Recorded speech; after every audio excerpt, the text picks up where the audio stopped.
Bismillahirrohmanirrohim. Assalamualaikum warahmatullahi wabarakatuh. Nama saya Muhammad Hidayat Nursin, Stambuk F221 18051. Baik, di sini saya akan mempresentasikan perkembangan arsitektur metabolisme dan arsitektur organik. Pengertian arsitektur metabolisme. Metabolisme adalah gerakan modern arsitektur yang berasal di Jepang dan paling berpengaruh di tahun 1960. Tren kira-kira dari akhir 1950-an hingga 1970-an awal. Kata metabolisme menjelaskan proses menjaga sel-sel hidup. Arsitek muda Jepang setelah Perang Dunia II menggunakan kata ini untuk menggambarkan keyakinan mereka tentang bagaimana bangunan dan kota harus dirancang meniru makhluk hidup. Rekonstruksi pasca Perang Kota Jepang menelurkan ide-ide baru tentang masa depan desain perkotaan dan ruang publik. Arsitek metabolisme dan desainer percaya bahwa kota dan bangunan tidak entitas statis, tetapi selalu berubah organik dengan metabolisme struktur pasca perang yang ditampung. Pertumbuhan penduduk dianggap memiliki umur yang terbatas dan harus dirancang dan dibangun untuk diganti. Metabolik arsitektur dirancang dibangun di sekitar infrastruktur tulang belakang, seperti dengan prefabrikasi diganti sel seperti bagian mudah menempel dan mudah dilepas saat umur mereka lebih. Ini tahun 1960. Ide avant-garde dikenal sebagai metabolisme. Sejarah arsitektur metabolisme. Gerakan metabolis mengisi kekosongan yang ditinggalkan pada tahun 1959 ketika Kongres Internationaux d'Architecture Modern (CIAM) didirikan pada tahun 1928 oleh Le Corbusier dan Eropa lainnya. Dibubarkan pada desain Konferensi Dunia 1960 di Tokyo. Ide-ide Eropa sekitar urbanisme statis ditantang oleh sekelompok arsitek muda Jepang. Metabolisme 1960 proposal untuk New Urbanism mendokumentasikan ide dan filosofi dari Fumihiko Maki, Masato Otaka, Kiyonari Kikutake, dan Kiso Kurokawa. Banyak metabolis telah belajar di bawah Kenzo Tech di Tokyo University Tech Laboratorium. Contoh dari arsitektur metabolisme. Sebuah contoh yang terkenal dari metabolisme dalam arsitektur adalah Kiso Kurokawa. Ini Natagin, menara kapsul di Tokyo.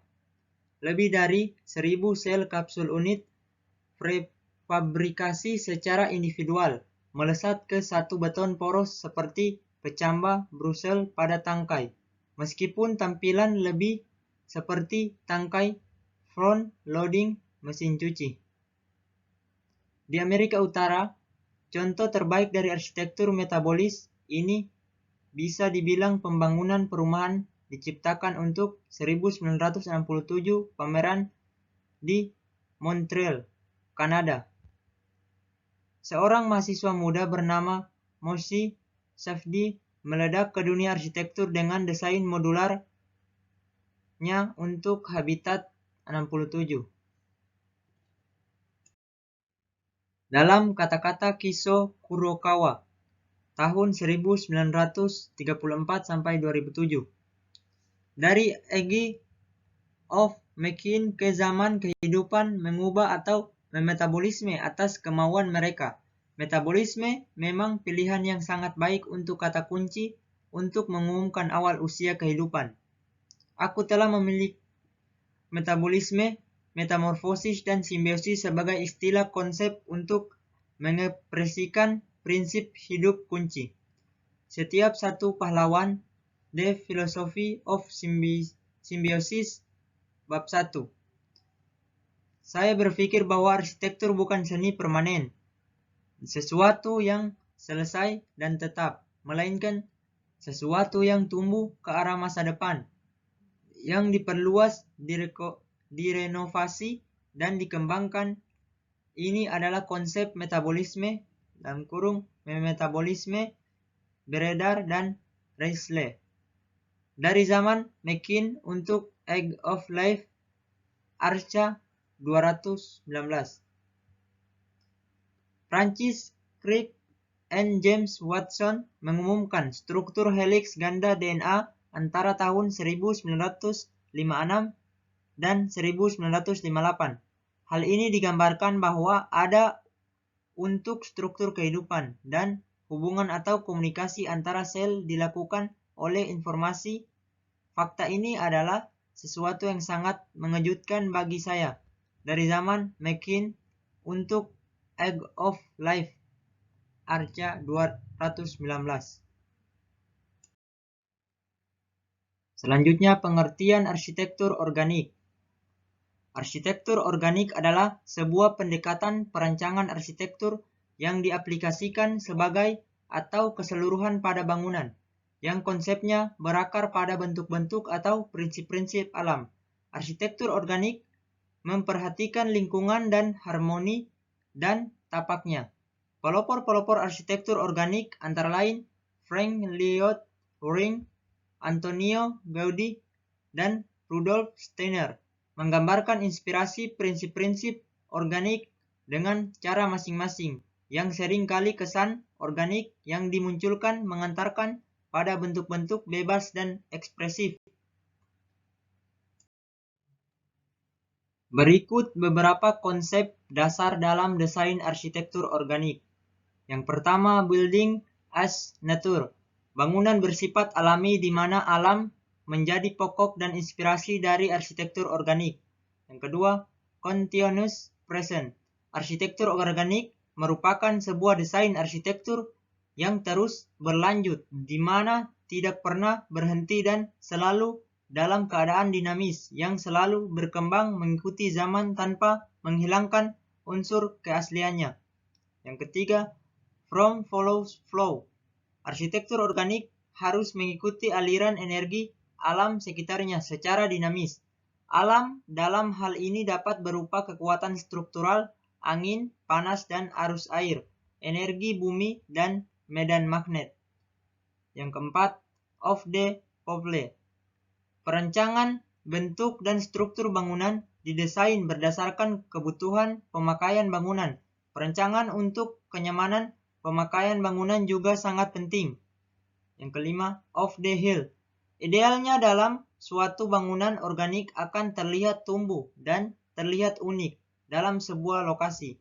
Lokasi yang buruk dan tidak bisa akan menjadi tantangan bagi arsitektur organik untuk memberikan solusi tak terduga dan imajinatif.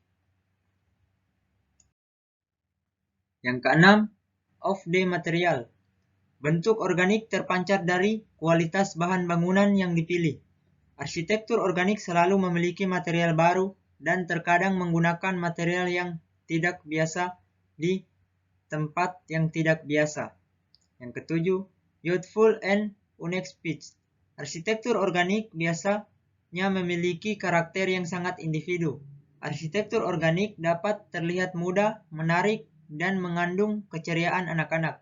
Desain tersebut kadang-kadang dibuat dengan penuh aksen dan memberi kejutan yang tidak terduga. Yang ke-8, living music. Arsitektur organik mengandung unsur musik modern di mana mengandung keselarasan irama dari segi struktur dan proporsi bangunan yang tidak simetris. Arsitektur organik selalu futuristik dan modern. Salah satu karya Frank Lloyd Wright yaitu Falling Water yang menunjukkan harmoni antara bangunan dengan alam. Bentuk rumah ini tidak seperti rumah pada umumnya, yang cenderung terkait oleh ruang dan menghasilkan bentuk yang biasa-biasa saja. Fellingwetter membuktikan bahwa keterikatan fungsi bangunan tidak menjadikan bentuk bangunan menjadi kaku, namun dapat menghasilkan bentuk yang luas dan ekspresif. Merujuk pada konsep arsitektur organik yang terinspirasi atau dekat dengan alam. Bangunan didirikan langsung di atas air terjun yang curam pada sebuah pedesaan. Frank Lloyd Wright menggunakan air dinamis dalam bentuk air terjun yang membuat bangunan tersebut seolah melayang dengan dominasi material alam. Bagian bangunan yang terkesan melayang dan menjorok ke air terjun adalah ruang keluarga.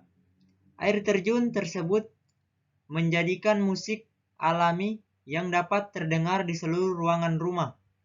Batuan alam digunakan pada interior bangunan seperti lantai dan dinding, sedangkan kayu digunakan untuk perabot seperti kursi dan meja. Baik, terima kasih. Itulah tadi presentasi dari saya tentang perkembangan arsitektur metabolisme dan arsitektur organik. Lebih dan kurangnya mohon dimaafkan. Wabillahi taufiq walhidayah. Wassalamualaikum warahmatullahi wabarakatuh.